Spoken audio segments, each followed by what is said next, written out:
Inilah video penyegelan pagar sekolah SMA Negeri 21 Makassar. Warga menyegel sekolah lantaran protes hasil SPMB yang diduga adanya jual beli kursi dalam proses seleksi penerimaan murid baru tahun 2025.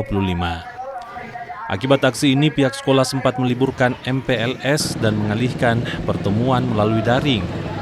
Usai mendapatkan penjelasan dari pihak sekolah dan Dinas Pendidikan Sulawesi Selatan, akhirnya pagar yang sebelumnya disegel dengan cara dilas kini telah dibuka dan aktivitas sekolah juga mulai kembali normal. Tidak terisi melalui proses pada penerimaan jalur prestasi.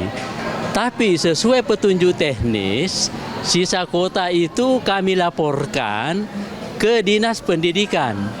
Kemudian Dinas Pendidikan inilah sesuai petunjuk teknis, dia panitia Dinas Pendidikan yang mengatur sisa kuota tersebut yang 13. Siapa yang berhak untuk masuk sesuai aturan yang ada. Sehingga tudingan bahwa ada siswa siluman yang panitia masukkan itu tidak benar. Sehingga mereka kemarin sempat menutup pintu gerbang sekolah. Setelah kami jelaskan, kembali dia sendiri yang membukanya.